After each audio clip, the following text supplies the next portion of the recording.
Get out! She's mine!" The words were quiet, almost polite, but they landed like a switch being flipped.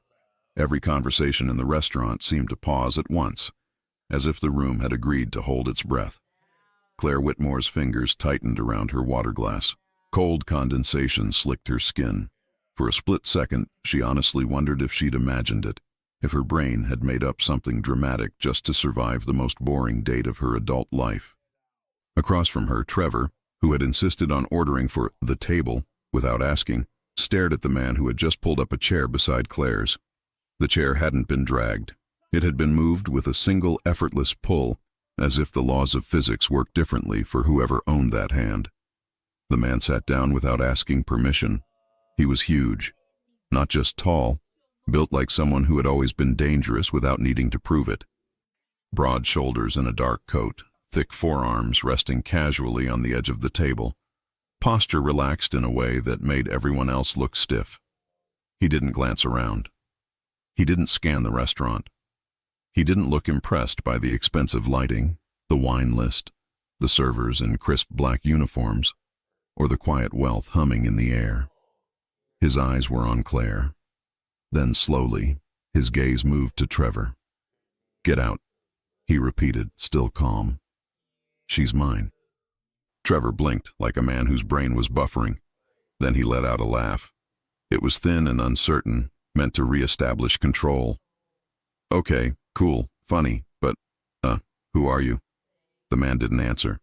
He just looked at Trevor again, and that was the moment the room truly changed. It wasn't intimidation through anger. He wasn't shouting. He wasn't making a scene. He was simply there, solid, unmoving, certain. Trevor's smile collapsed. He swallowed and glanced around like someone searching for backup. The closest server froze mid-step. A couple at the next table abruptly found their plates fascinating. Even the bartender stopped polishing a glass. Trevor's confidence melted into embarrassment. "Listen, man, I'm not looking for trouble. This is a misunderstanding." Claire's throat went dry. She turned toward the man beside her and finally saw his face clearly. Sharp features, dark hair, neatly cut. A short beard that made him look even more controlled, even more unreadable. His eyes were brown, steady, direct, and too familiar. Claire's heart did something painful and ridiculous. No, not him, not here, not now. Trevor stood up too fast, chair scraping loudly. "Whatever, this is insane." He grabbed his jacket, muttered something about crazy people, and walked away with the stiff pride of a man who knew arguing would only make him look smaller.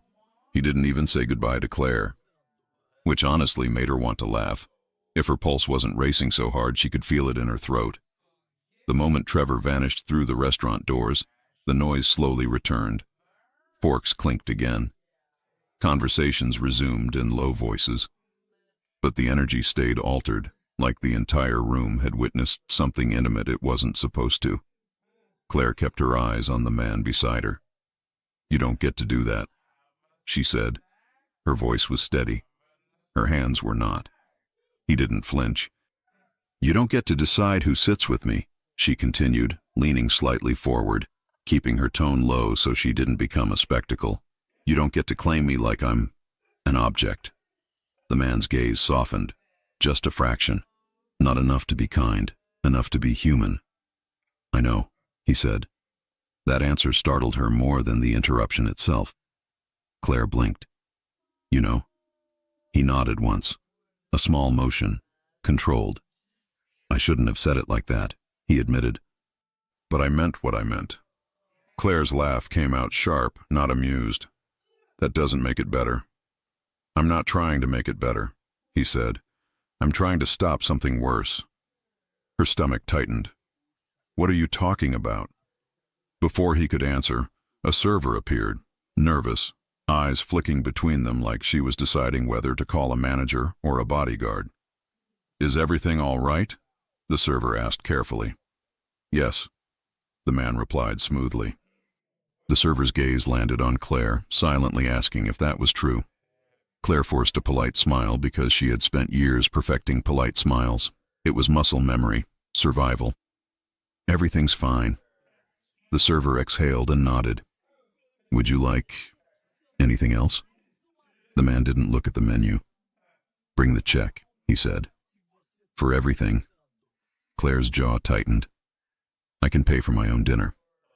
I know, he replied immediately, like he'd expected her to say that. It's not about the money. There it was again, like he knew her, like he'd always known her. Claire pushed her chair back. The movement felt loud. She stood, pulling her coat from the backrest, her pulse pounding in her ears. I'm leaving, she said. He didn't reach for her, didn't block her path, didn't touch her. He simply watched her with a patience that somehow felt more dangerous than force. I expected you would, he said. Claire froze for half a second. That voice. She had heard it in a quiet hallway at 6 a.m. She had heard it on the phone while he gave calm instructions that made grown men move faster. She had heard it in a house that was always busy, always full of people, always loud, except for the moments when he walked in and everything changed. She hated herself for recognizing him instantly.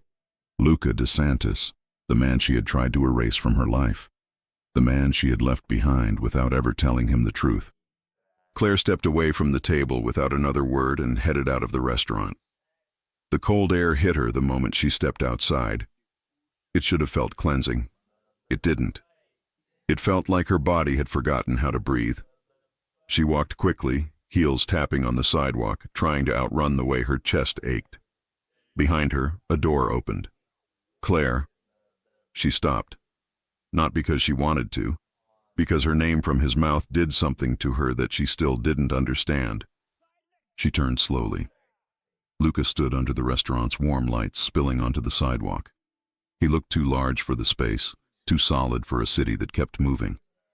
He kept a respectful distance, several feet between them, hands in his coat pockets, shoulders relaxed, face unreadable. He didn't look angry. He didn't look smug. He looked focused. I didn't plan to do that, he said. Claire let out a bitter laugh. You never plan. You just take control. Luca's jaw tightened slightly at that. I didn't come to control you. Then why did you come? She snapped. His gaze moved over her face like he was checking she was okay, not admiring her, not hunting her, just assessing. That alone made her throat tighten because it was familiar.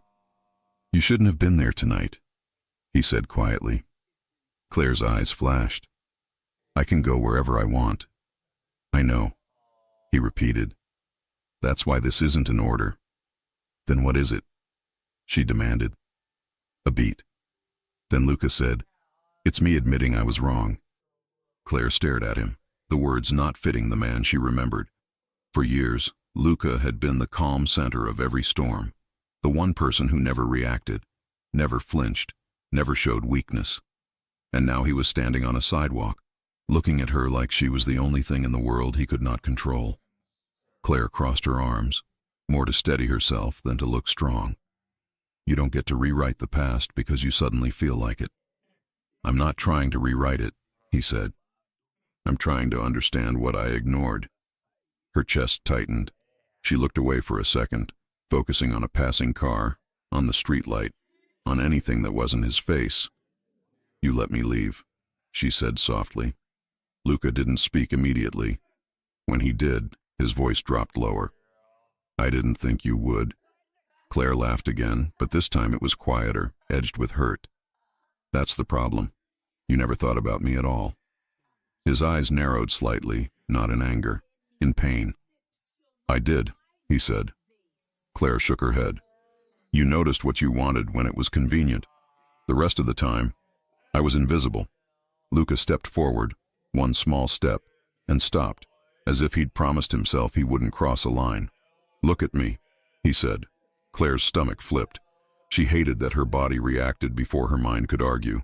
She lifted her eyes to his. His gaze held hers, steady and unwavering. I saw you, Luca said.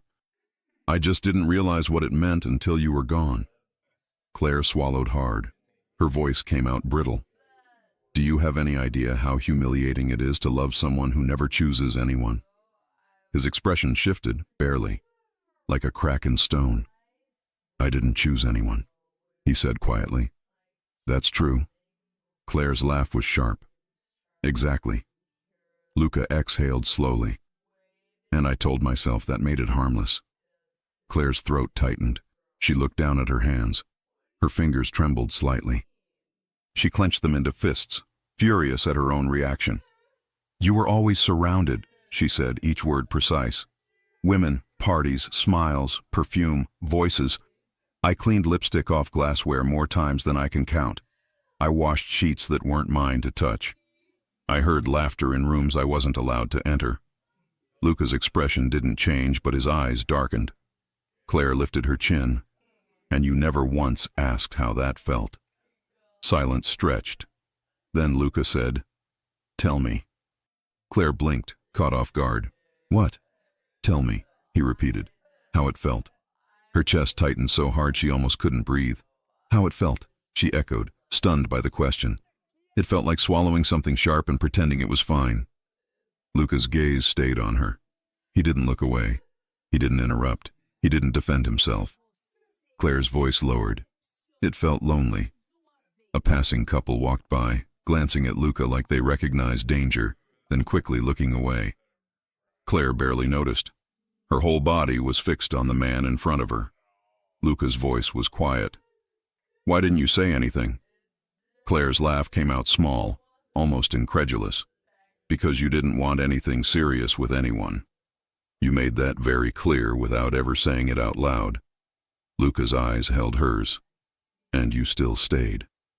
Claire's mouth tightened.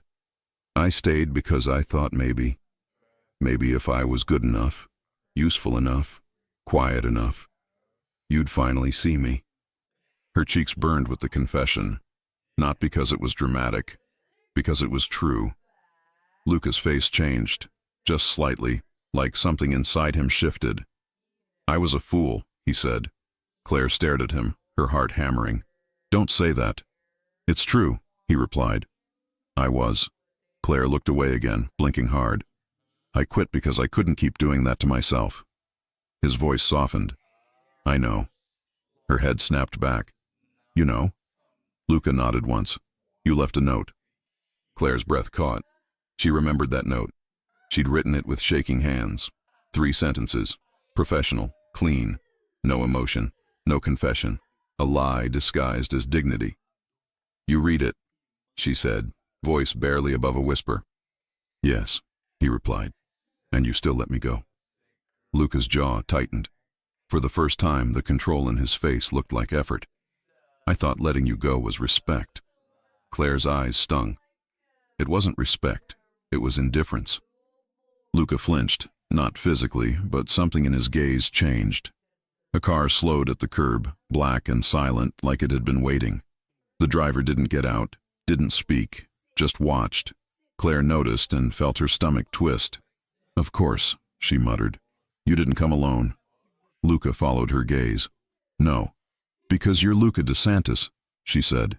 You can't even walk out of a restaurant like a normal person. A flicker of humor touched his eyes, quick, almost reluctant. Normal is overrated. Claire let out a short laugh despite herself, then immediately hated that she had. Luca watched her, like that tiny sound mattered more than anything else. I'm not here to drag you back, he said. I'm not here to force anything. Claire's voice turned sharp again, defensive. Then what do you want? Luca's gaze stayed locked on her. A chance to speak to you without walls between us. Claire stared. You never wanted that before. I didn't understand what I was losing, he said. And now I do. Her chest tightened. She should leave. She should walk away. She had practiced walking away for months, but her body was still reacting to him like she hadn't spent 3 months trying to unlearn his existence. Claire shook her head slowly. I'm not going back to that life. I'm not asking you to, Luca said immediately. I'm asking you to let me take you to your car safely. Claire narrowed her eyes. I can walk. Luca didn't argue. He simply said, then I'll walk behind you, far enough that you won't feel trapped, close enough that you won't be alone. Claire held his gaze, trying to find manipulation. She didn't see it. That scared her more than anything. She turned and started walking. Footsteps followed, steady, unhurried, a few paces behind, exactly as he promised. They moved through the city like that, the space between them filled with everything they hadn't said. At her car, Claire reached for the handle and paused. She didn't turn. "You didn't answer my question," she said quietly. Luca's voice came from behind her, low and calm. "Which one?" "Why now?" Claire asked. "Why tonight?" Silence. Then Luca answered, and his words were simple. No speeches, no excuses. "Because I saw you smiling at him," he said. "And for the first time it felt real that I might never hear your voice in my house again." Claire's hand tightened on the handle. Her voice came out rougher than she wanted. "You don't get to be jealous." "I know," Luca said again. Claire turned slowly, finally facing him fully. His expression was controlled, but his eyes weren't cold. They were intent, heavy with something that looked a lot like regret. "I'm not asking you to forgive me tonight," Luca said. "I'm asking you not to disappear before I can make things right." Claire's heart pounded. She wanted to say no. She wanted to say yes. She wanted to ask why his voice still made her feel like she was standing too close to a fire. Instead, she said the only honest thing she could manage. "I don't trust you." Luca nodded once. "You shouldn't. Not yet." Claire blinked, thrown again by how little he tried to push. Luca took a breath. "But you can trust this. I won't embarrass you again. Not like that." Claire's lips parted. "You call that embarrassing?" A flicker of dry humor touched his mouth. Almost a smile, almost nothing. "The restaurant seems to think so." Claire should have hated that. Instead, she felt the smallest crack in her anger. She opened her car door. Before getting in, she looked at him one last time. "If you followed me tonight..." Luca's gaze sharpened. "Yes, you've been watching me," Claire said. Luca didn't deny it. That should have scared her. But the way he said it, without pride, without threat, made it feel like a confession, not a claim. "I needed to know you were okay," he said. Claire's voice dropped. "And if I'm not?" Luca stepped closer, just one step, and stopped again, careful with the line he wouldn't cross. "Then I fix what I broke," he said quietly. Claire's throat tightened. She got into her car and closed the door, locking it out of reflex. Through the window, she watched him stand there, unmoving, like he had nowhere else to be. Her phone buzzed with a text from a friend. "How's the date?" Claire stared at the message, then looked back at Luca. This wasn't a date anymore. This was the past catching up. And as Claire started the engine, she realized something that made her grip the steering wheel harder. She wasn't just afraid of him hurting her again. She was afraid of believing him. Because if Luca DeSantis truly wanted her now, then why had he let her walk away in the first place? And what exactly had he read in that resignation note that still haunted him? Claire drove home in silence. The city lights blurred past her windshield, red and white streaks melting together as her mind replayed the night on a loop. Luca's voice, his eyes, the way he had stood behind her, close enough to protect her, far enough to let her breathe. She hated how easily the past slipped back into her body. She pulled into her apartment parking lot, cut the engine and sat there longer than necessary, hands still gripping the steering wheel. Her phone buzzed again. Another message from her friend. She ignored it. Instead, Claire closed her eyes, and just like that, she was back there. Not in the restaurant. In his house, 3 months earlier.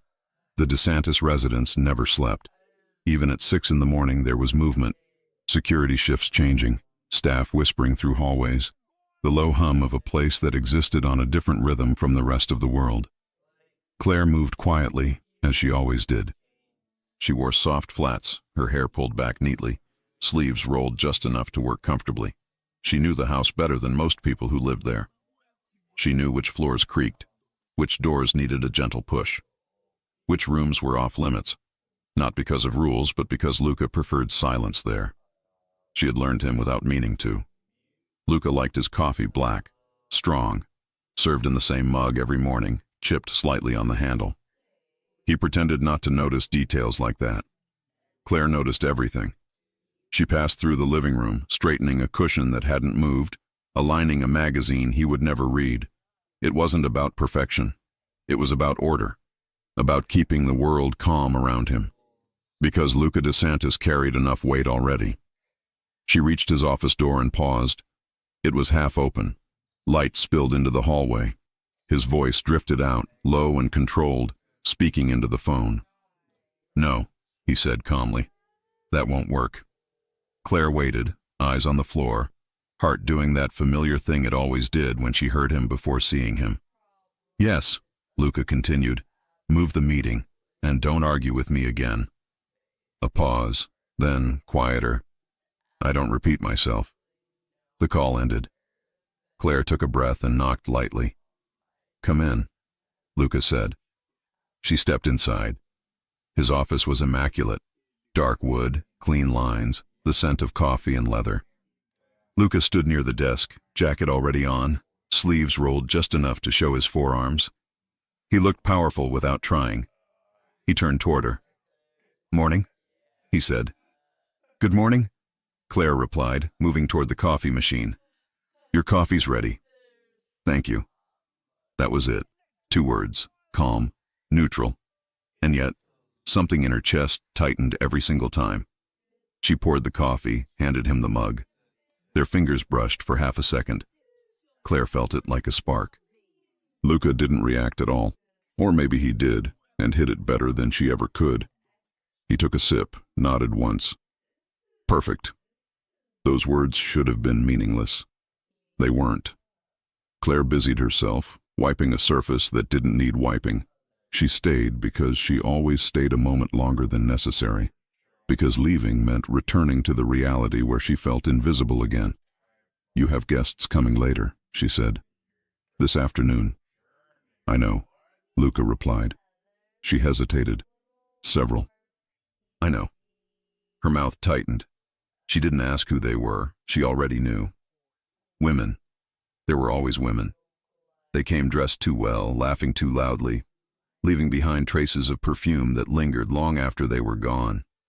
Claire cleaned up after all of them. She learned to recognize different shades of lipstick, different tones of laughter, different ways of pretending something mattered. Luca never brought the same woman twice, and that should have told her everything. "You'll be out late," she said softly. "Yes." No explanation, no apology. Claire nodded. "I'll make sure everything's ready." Luca studied her for a second longer than usual. His gaze lingered, thoughtful, like he was about to say something. Then his phone buzzed. The moment passed. He turned away. Claire watched him leave the office with the same quiet grace he brought into every room. And something inside her cracked just a little more. The day passed like all the others. Claire worked efficiently. She smiled when spoken to. She avoided looking at the front door when the first guest arrived. By evening, the house had transformed. Music played softly, glasses clinked. Laughter echoed down the halls. Claire moved around the edges, invisible again, collecting empty glasses, wiping counters, restoring order behind chaos. She heard Luca's voice occasionally, calm, controlled, amused. Never hers. At one point, she walked past the living room and froze. Luca stood there, surrounded by people, a woman pressed close to his side. She was beautiful, confident, laughing at something he'd said, her hand resting lightly on his arm. Luca didn't pull away. Claire's chest tightened so painfully she had to step back, gripping the hallway wall. That was the moment she finally understood that nothing would change.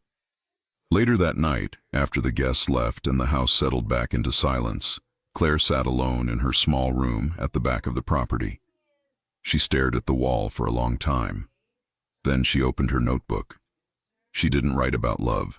She didn't write about pain. She wrote professionally, cleanly, carefully. "Mr. DeSantis, thank you for the opportunity. I am submitting my resignation, effective immediately. I wish you well." 3 sentences, no explanation, no emotion.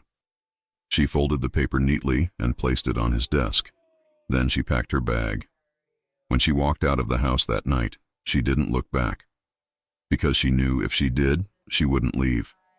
Back in the present, Claire opened her eyes. Her apartment felt quiet, safe, small. She stood, kicked off her shoes, and leaned against the counter, her heart heavy. She had left because she loved him. She had stayed away because she loved herself. Her phone buzzed again. This time she looked. A message from an unknown number. I won't come near you again unless you ask me to, but I needed you to know I read the note. Claire's breath caught. She stared at the screen. He had read it. She sank onto the couch slowly, emotions crashing into her all at once. Anger, relief, sadness, longing. Another message appeared. I should have stopped you. I didn't know how.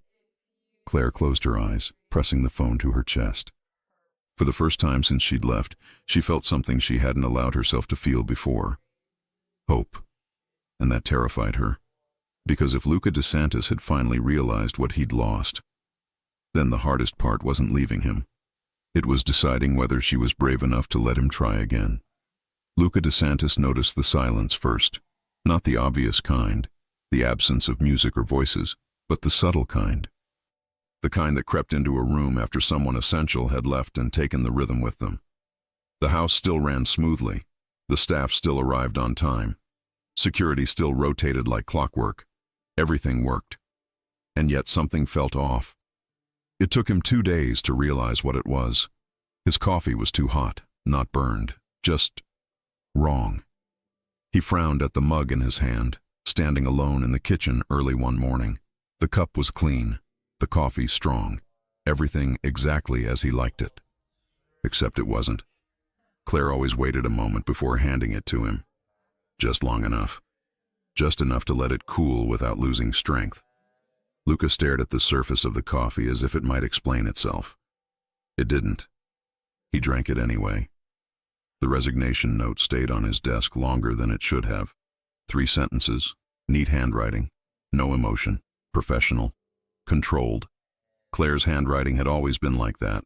Clear, precise, no unnecessary flourishes. It suited her. At first, Luca told himself it was simple. People left all the time. She had worked hard. She probably wanted something different. A quieter life. A normal one. He respected that.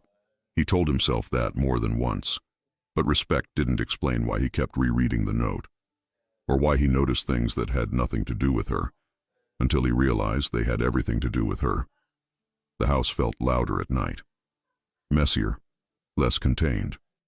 He found himself glancing toward the hallway in the mornings, expecting to see her there, sleeves rolled, hair tied back, already halfway through a task. She didn't appear, and the space she used to occupy didn't fill itself. Luca had never thought of Claire as invisible. That was the lie he told himself later, when the guilt began to settle. At the time, she had simply been there, reliable, calm, efficient. She didn't demand attention, didn't interrupt, didn't hover. She moved through his world like she belonged there without ever asking for more. And Luca, accustomed to people who took and took loudly, hadn't known how to read someone who asked for nothing. He noticed her absence most in the smallest ways. The way rooms stayed tidy, but felt unfinished. The way schedules ran on time, but felt heavier. The way laughter echoed longer than it should have after parties ended. Women still came and went. That didn't change. But Luca found himself cutting evenings short, leaving rooms earlier, sending guests away with polite disinterest. He told himself it was work. It wasn't. One night, weeks after Claire left, Luca stood alone in the living room after everyone else had gone. The lights were low, the house finally quiet. He picked up a glass from the table, one of many left behind, and frowned. There was a faint smear on the rim. Lipstick. Claire would have noticed. She would have wiped it away before it ever reached the sink. Luca set the glass down harder than necessary. He didn't understand when it had started bothering him, this awareness, this constant sense that something essential had slipped past him without him noticing. He didn't like not understanding things, especially himself. He didn't go looking for her right away. That would have meant admitting something he wasn't ready to name. Instead, he asked questions that didn't sound like questions. "She quit?" he asked one of the senior staff one afternoon, tone neutral. "Yes," came the careful reply. "She left a note."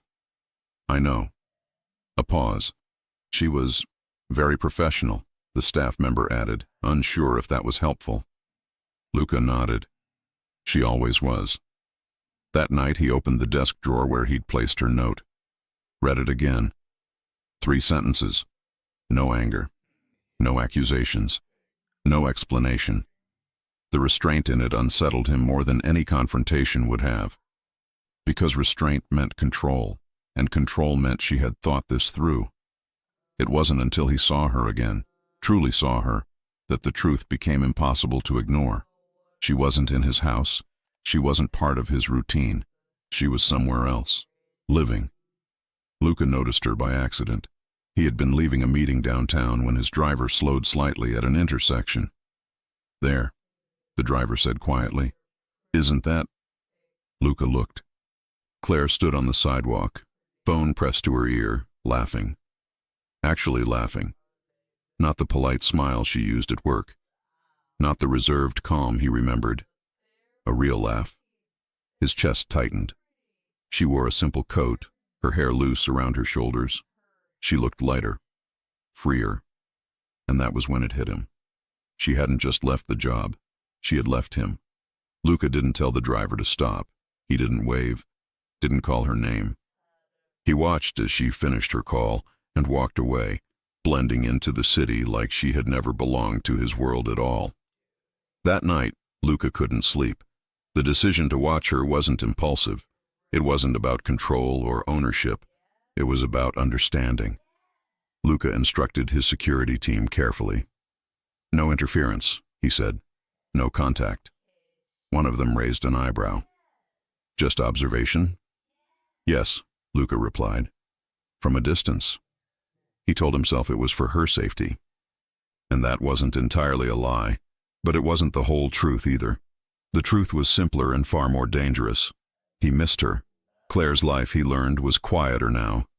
She worked at a small interior design firm, lived in a modest apartment, went out with friends on weekends, walked alone sometimes at night, phone in hand, shoulders relaxed. She smiled more. That hurt more than it should have.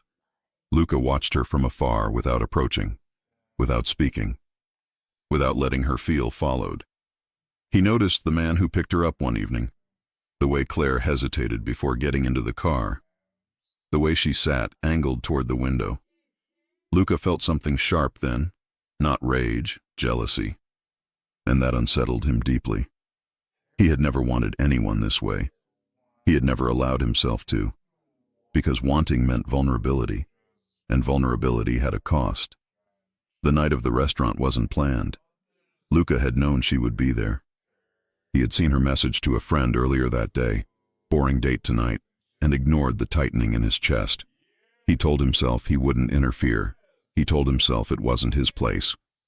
He walked into the restaurant intending only to look, but then he saw her across the room, saw the way she forced polite smiles, the way her shoulders tensed, the way she nodded when she wasn't listening. He recognized it instantly. That wasn't happiness. That was endurance. And something inside him snapped, not violently, not dramatically, but decisively. He pulled up the chair. He said the words. And the moment they left his mouth, he knew there was no going back. Standing outside later, watching her walk toward her car, Luca felt the weight of everything he had ignored finally settle. When she told him she had loved him alone, something inside him broke open. Because he realized the truth too late. Claire had never wanted his power. She had wanted his attention, his presence, his choice. And he had been too busy not choosing anyone to see that refusing to choose was still a choice. As he watched her drive away, Luca DeSantis stood still, the city moving around him. For the first time in his life, he didn't feel powerful. He felt afraid.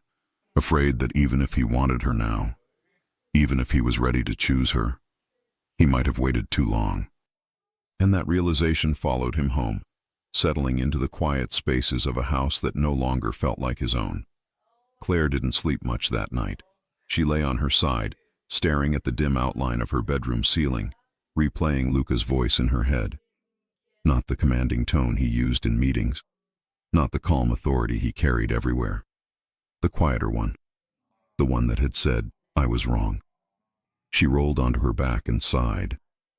"Of course," she muttered to the empty room.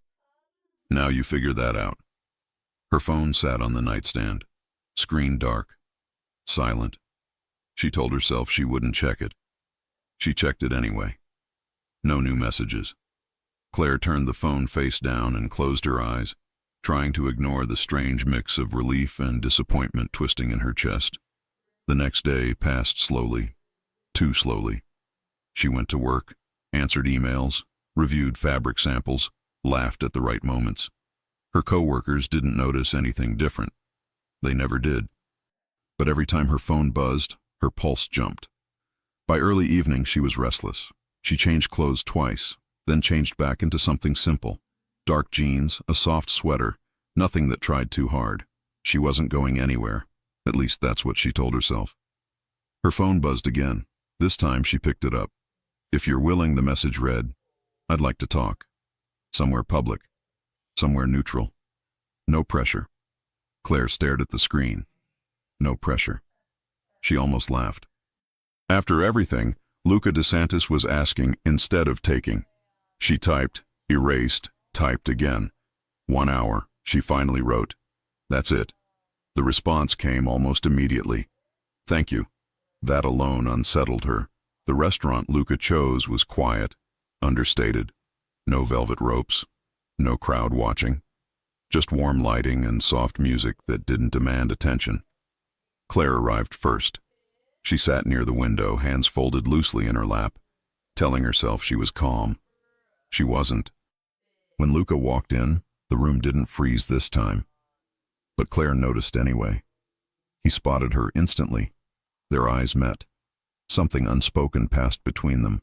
Recognition, caution, history. Luca approached slowly, stopping a respectful distance from the table. "Thank you for coming," he said. "You're welcome," Claire replied evenly. "Sit." He did. For a moment, neither of them spoke. It was strange sitting across from him like this. No uniforms, no hierarchy, no unspoken rules about where she belonged in the room. Just two people. "So," Claire said, breaking the silence, "you wanted to talk?" "Yes." "And you promised no pressure?" "I did." She raised an eyebrow. "Good, because I'm very good at walking away." A corner of his mouth lifted, not quite a smile, but close. "I've noticed." She huffed quietly despite herself, then frowned. That wasn't a compliment. "I know." There it was again, that quiet understanding. They ordered drinks. Claire chose wine. Luca followed her lead. "That's new," she remarked. "What?" he asked. "You letting someone else decide?" He met her gaze. "I'm learning." Claire studied him for a moment. He looked the same, controlled, powerful. But something in his posture was different. Less guarded, less distant. "Why now?" she asked softly. "And don't give me a polished answer." Luca leaned back slightly, considering. "Because I realized I confused silence with stability." She blinked. "What does that mean?" "It means," he said carefully, "I thought if I didn't create problems, I wasn't causing harm. I didn't see that absence can be just as loud." Claire's fingers tightened around her glass. "That took you long enough," she murmured. "I know," Luca said without defensiveness, "and I don't expect that realization to fix anything." She nodded slowly. "Good." Their drinks arrived. Claire took a sip, then said, "You embarrassed me." "I know," he said again. "I shouldn't have done that." She tilted her head. But I don't regret stopping it," he admitted. "Only how?" She sighed. "You always do things backwards." His lips curved slightly. "I'm consistent, at least." That earned a reluctant smile from her. For the first time that evening, the tension eased just a fraction. "You followed me," Claire said, eyes steady. Before the restaurant? Yes. How long? Luca didn't hesitate. Long enough to know you weren't being followed by anyone who shouldn't be. Her brows knit. That's not what I asked. I know, he replied gently. Long enough to miss you. The honesty disarmed her. Claire looked down at the table, then back up. I didn't leave to punish you. I know. I left because staying hurt. I know. She swallowed. And I won't stay again if it's the same. It won't be, Luca said. That's a promise, she warned. It's a commitment, he corrected. There's a difference. She studied him. Explain. A promise is words, he said. A commitment is behavior. Claire's chest tightened. Then show me.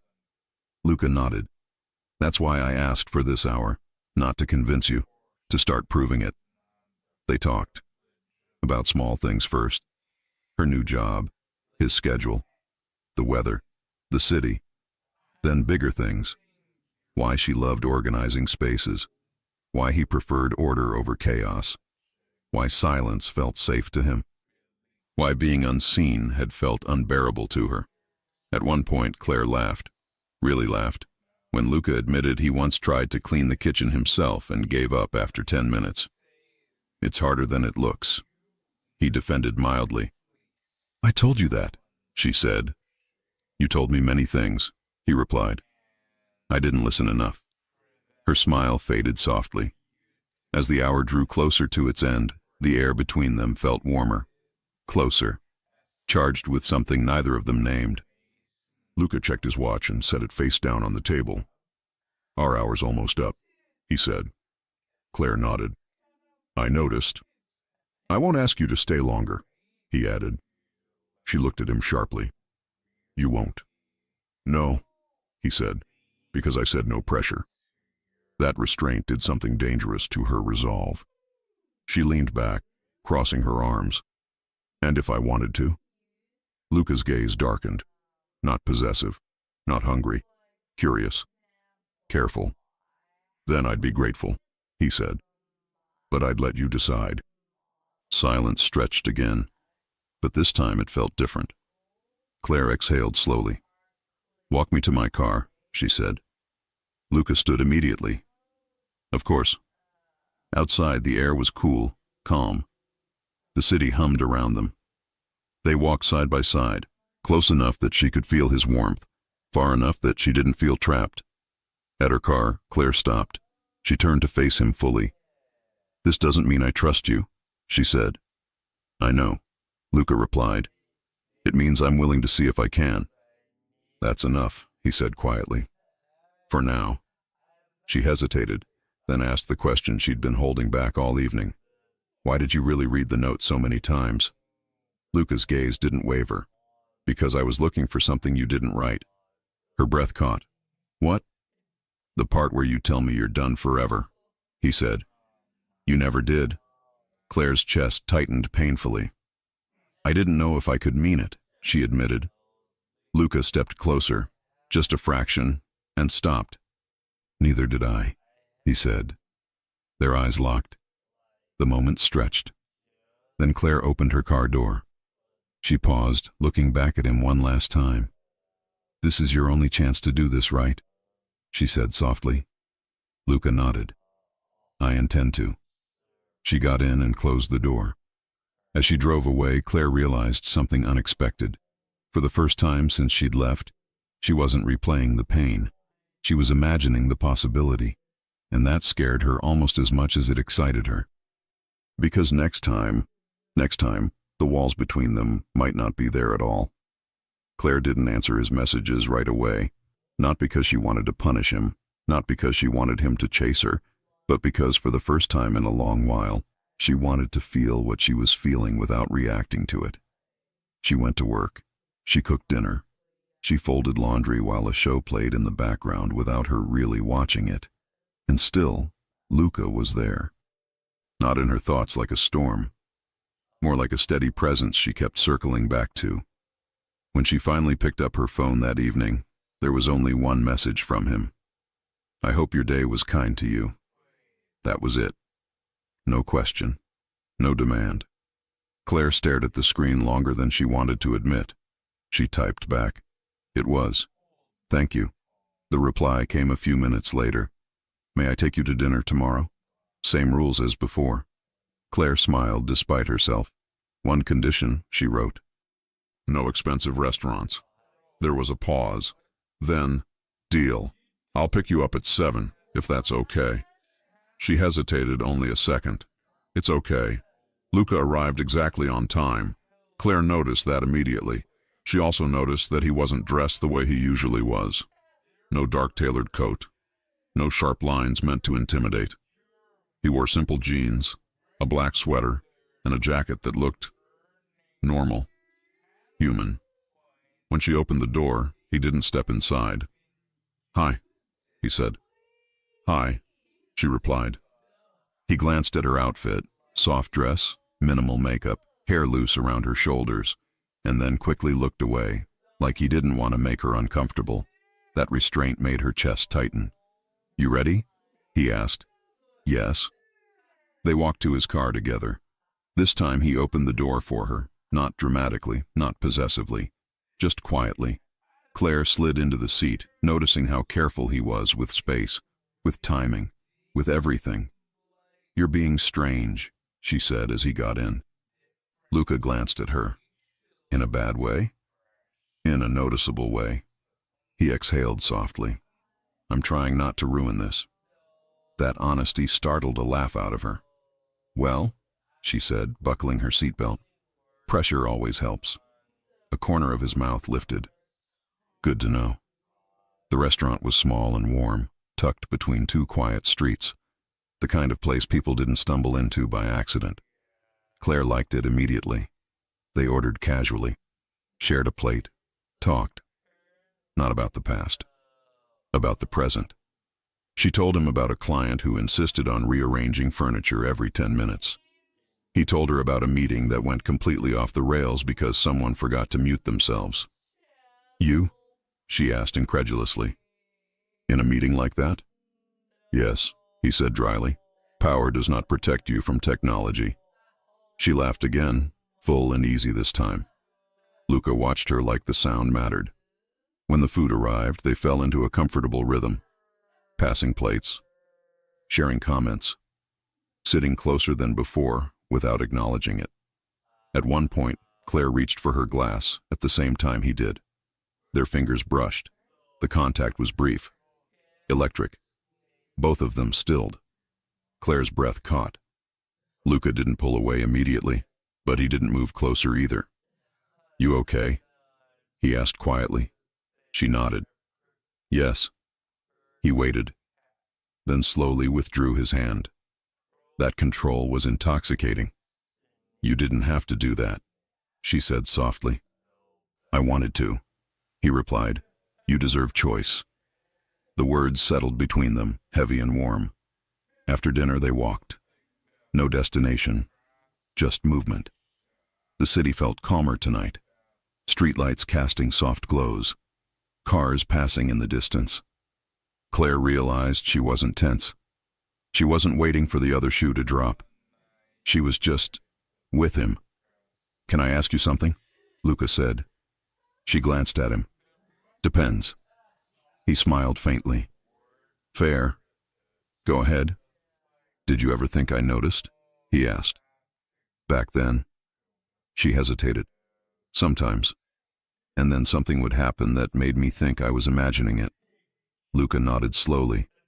I noticed. Her heart stuttered. Then why? Because noticing didn't feel safe, he said. Acknowledging it would have meant wanting something I didn't know how to protect. She stopped walking. He stopped too, turning to face her. That doesn't excuse it, he added quickly. I just don't want to lie anymore. Claire studied him in the streetlight. You're not very good at this, she said gently. At honesty? He asked. At vulnerability. His lips curved slightly. I'm learning. She exhaled, her shoulders relaxing. They resumed walking. At one point, she stumbled slightly on the uneven sidewalk. Luca's hand came out instinctively, hovering near her waist, ready to catch her but not touching unless necessary. She steadied herself. "I'm fine," she said. "I know," he replied, dropping his hand.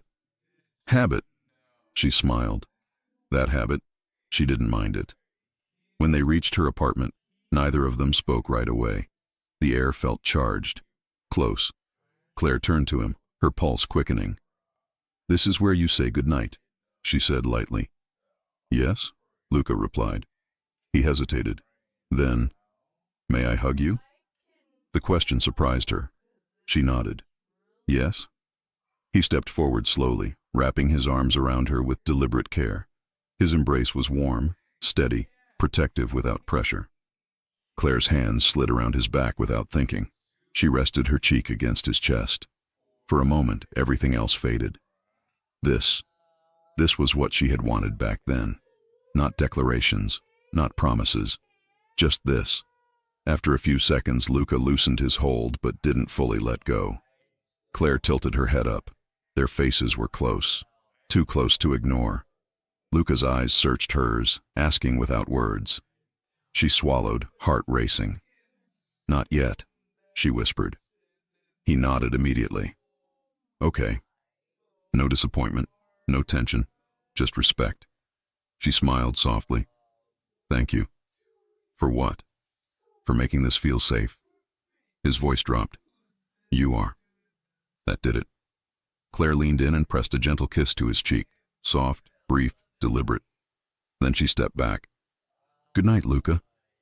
"Good night, Claire." She went inside without looking back this time, but she knew he was still standing there, and for the first time that didn't feel like something from her past. It felt like the beginning of something real. Inside her apartment, Claire leaned against the door, heart racing, a smile tugging at her lips. She pulled out her phone and saw a message from him already waiting. "Thank you for trusting me tonight," she typed back. "Don't make me regret it."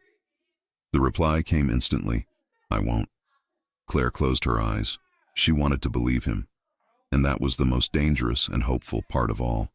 Because next time she wouldn't just be opening the door. She'd be opening her heart. Claire didn't expect peace to feel so unsettling.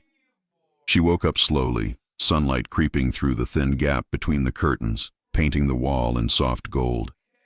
For a few seconds, she lay still, waiting for the familiar weight in her chest, the tension, the ache, the constant need to brace herself for disappointment. It didn't come. Her body felt rested, heavy in a good way, calm. That realization scared her more than any argument ever had. Because calm meant safety, and safety meant she was beginning to trust Luca DeSantis again. She rolled onto her side and stared at her phone on the nightstand. No messages, no missed calls, nothing that felt intrusive. That too was new. Luca wasn't hovering, wasn't demanding reassurance, wasn't testing her boundaries. He was waiting. And somehow, that made everything louder. Claire spent the morning trying to distract herself. She showered, she dressed, she made coffee she barely tasted. She answered emails and reorganized a shelf that didn't need reorganizing. But her thoughts kept drifting back to the night before. The way Luca had asked before touching her. The way he'd stepped back without complaint. The way he'd looked relieved, not frustrated, when she said not yet. That mattered. Her phone buzzed around noon. She hesitated before picking it up, bracing herself without knowing why. "Would you like to have dinner tonight? At my place. No staff, no guests, just us." Claire exhaled slowly. She knew what his house represented. Power, history, a space where she had once learned to love him quietly while pretending she didn't. She typed back carefully. "Your place is a loaded suggestion." The reply came a moment later. "I know. That's why I'm asking, not assuming." Her fingers hovered over the screen. "I'll come," she finally wrote. "But I leave when I want." The answer was immediate, always. That single word did something dangerous to her resolve. When Claire arrived that evening, the driveway was empty. No security cars, no quiet movement behind tinted windows, no sense of being observed. Just a single light on inside the house. Luca opened the door himself. He wasn't wearing a suit. That alone startled her. He stood there in dark jeans and a simple shirt, sleeves rolled up, no watch, no sharp edges to hide behind. He looked like a man waiting for someone he wanted to impress, not intimidate. "Hi," he said. His voice was softer than usual. "Hi," she replied. For a brief moment, neither of them moved. Then he stepped aside. "Come in." Claire crossed the threshold slowly, half expecting the familiar tension to rush back. It didn't. The house felt different, still elegant, still controlled, but quieter, warmer. She noticed the scent first. Food, citrus, something clean and real, not cologne, not perfume. "You cooked," she said, incredulous. Luca nodded. "I had help." She smiled. "That sounds more believable." He let out a low laugh. "I didn't want to risk poisoning you on our first night alone." "Very thoughtful," she teased, hanging her coat. They moved through the house together, side by side. No one leading, no one following. Claire noticed things she'd never seen before. Photographs. Not many, but enough. A younger Luca with an older man she assumed was family. A woman with kind eyes. A moment frozen in time before responsibility had hardened him. "You never had these out," she said quietly. "I didn't think they mattered," he replied. "I was wrong." That word again. Wrong. She wondered how many times he'd practiced saying it before it came so easily. Dinner was simple and intimate. They didn't sit at the formal table. They sat at the kitchen island, close enough that their knees brushed when they shifted. The food was good, better than she expected. "Don't look so surprised," Luca said dryly. "I'm reassessing everything I thought I knew," she replied. That earned a small smile. They talked easily, about her work, his day, things that didn't carry weight. Laughter came more naturally now. So did silence. Comfortable silence. At one point, Claire reached for her glass at the same time he did. Their fingers touched. Neither of them pulled away immediately. Claire's breath caught. Luca watched her face carefully, searching for hesitation. "You okay?" he asked softly. "Yes," she said. Only then did he withdraw his hand, slowly, deliberately. That restraint felt more intimate than any rush of desire ever could. "You didn't have to stop," she murmured. "I wanted to," he replied. "Choice matters." Her chest tightened. It mattered that he understood that now. After dinner, they moved to the living room. The lights were low, the couch inviting. Claire curled her legs beneath her without thinking, choosing comfort instead of distance. Luca sat across from her at first, posture relaxed but attentive. There was something he needed to say. She could feel it. "I should tell you something," he said eventually. She nodded. "Okay. I don't want you to think I changed overnight," he continued. "I didn't." "I know," she said gently. "But I did realize something," he said. "And once I saw it, I couldn't ignore it anymore." She waited. "When you left," Luca said slowly, "the house didn't just feel empty. My life did." Claire frowned slightly. "That's not... You were the only person who ever looked at me like I was just a man," he said. "Not power, not threat, not advantage." Her breath caught. "You saw me when I wasn't performing," he continued, "and I didn't understand how rare that was." Emotion pressed against her ribs, sharp and sudden. "I didn't want to see you that way," she admitted. "It hurt too much." "I know," he said quietly. She looked down at her hands. "You let me fall in love with you alone." Luca didn't deny it. "I didn't know," he said, "and by the time I understood, I didn't know how to fix it." "That doesn't make it hurt less," she whispered. "I know," he replied. That acknowledgement mattered. He shifted closer, not touching, just closing the distance enough that she felt his presence more clearly. "Why didn't you want anything serious with anyone?" she asked, finally voicing the question she'd carried for years. Luca leaned back slightly, eyes fixed on a point in the distance. "Because serious means loss," he said. "Eventually." She shook her head. "That's not fair." "It was real for me," he replied. He spoke carefully, choosing each word with intention. I grew up watching love become leverage, he continued. People I cared about disappeared. Some left. Some were taken. I learned that attachment creates weakness. Claire's heart ached. So you avoided it? She said. Yes. And women? She asked gently. They were safe, he admitted. Temporary. No expectations beyond the moment. She swallowed. And I wasn't. No, Luca said. You weren't. Silence stretched between them. Claire exhaled slowly. I didn't want to be another option. You never were, he said immediately. I just didn't know how to choose without losing control. She looked at him fully now. You don't get to protect me from your fear, she said. You protect me by trusting me with it. His gaze locked onto hers. That's what I'm trying to do now, he said. If you'll let me.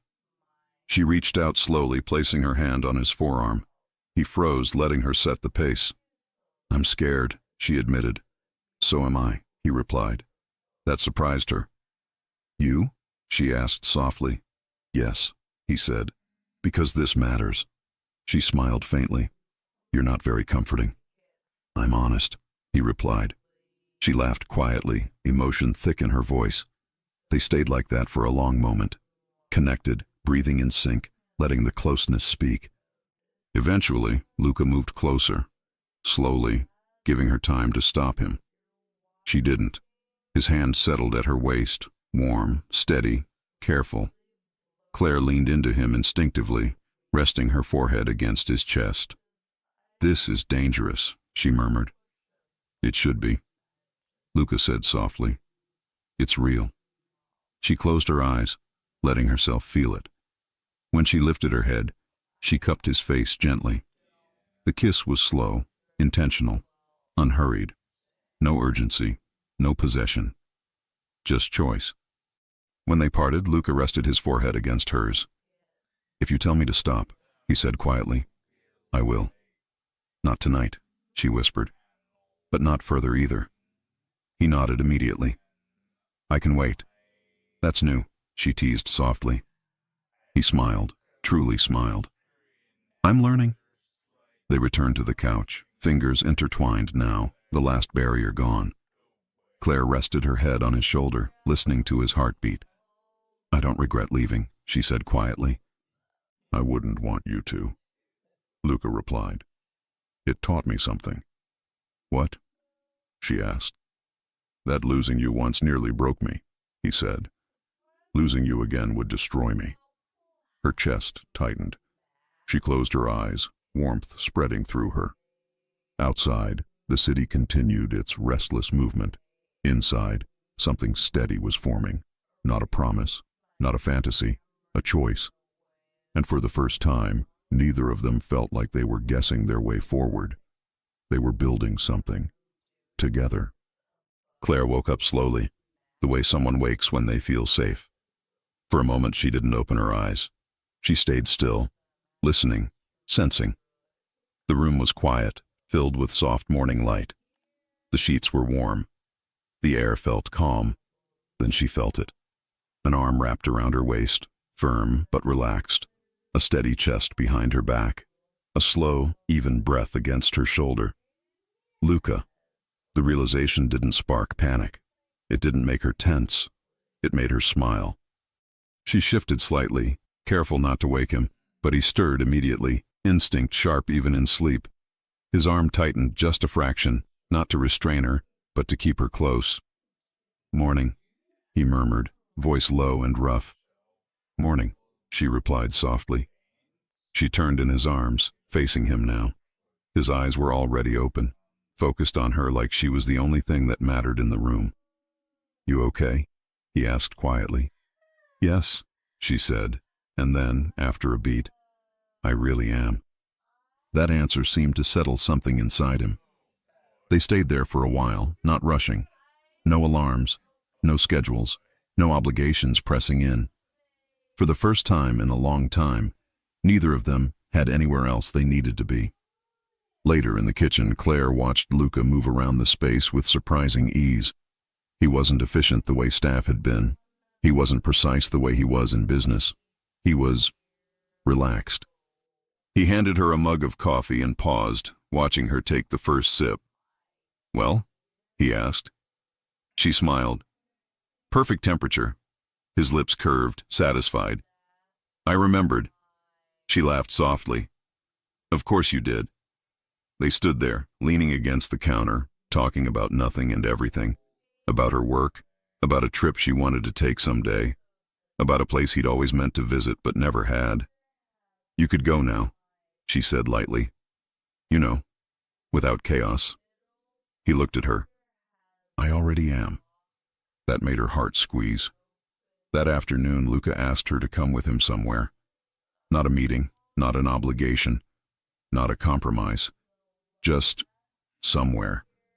They drove without much conversation, the comfortable kind of silence filling the car. Claire noticed he wasn't tense. His hands rested easily on the wheel. His posture was open. When they stopped, she recognized the place immediately. The restaurant. Her breath caught. "Luca." "I know," he said calmly. "We don't have to go in." She studied the entrance, the memory of that first night flashing through her mind. The chair, the words, the shock. Then she exhaled slowly. "No," she said. "Let's go." Inside, no one froze this time. No silence, no tension, no fear. They were just another couple walking in together. They were seated near the window, the same general area as before. Claire laughed softly as she sat down. "You realize this place will always remember you." Luca shrugged. "Good." They ordered, talked, smiled. At one point, a server glanced at them, recognition flickering briefly in her eyes before she smiled politely and walked away. Claire leaned closer to Luca. "You're famous." He tilted his head. "Infamous, technically." She laughed, resting her elbow on the table. "I prefer reformed." His gaze softened. "Me too." Halfway through dinner, Luca reached across the table and took her hand openly. No hesitation, no checking the room, no pulling back. Just choice. Claire squeezed his fingers. "You're not hiding," she murmured. "I don't want to," he replied simply. She believed him. After dessert, Claire noticed something that made her pause. The chair. The same one. She smiled to herself, stood up, and pulled it closer to him deliberately before sitting back down. Luca watched her with a look she had never seen before, something like awe. "This feels different," she said quietly. "It is," he replied. "That night I acted out of fear. This time I'm acting out of certainty." She leaned in and kissed him gently, right there in the restaurant. No drama, no spectacle, just real. The changes in Luca's world didn't come with announcements. They came with consistency. He stopped bringing people around just to fill space. He left events early. He said no more often than yes. When asked why, his answer was simple. "I have someone waiting for me." Claire heard about it later and shook her head, amused. "You're impossible," she told him. "I'm committed," he corrected. She liked that better. Weeks turned into months. Their relationship grew in quiet ways. Shared mornings, late-night conversations, comfortable routines that felt earned, not assumed. Claire moved in slowly, piece by piece. A drawer, a shelf, a corner that became hers. Luca never rushed her. One night, as they cooked together, Luca stood behind her, arms loosely around her waist. "You know," he said softly, "I used to think choosing meant losing control." She turned in his arms. "And now? Now I know choosing is the only way to keep what matters." She kissed him then, long and certain. A year later, the restaurant looked exactly the same. Same lighting, same atmosphere. But everything else was different. Claire sat across from Luca, their fingers intertwined on the table. "Do you ever think about that night?" she asked. "All the time," he admitted. She smiled. "You were dramatic. I panicked. You said, 'She's mine.'" He nodded slowly. "I was wrong." She raised an eyebrow. "Oh?" "You were never mine," he said. "You chose me." Her smile softened. "Every day." This time she pulled the chair closer. The world didn't stop. It simply adjusted. She had once walked away to save herself. Now she stayed, not because she was claimed, but because she was chosen, every single day.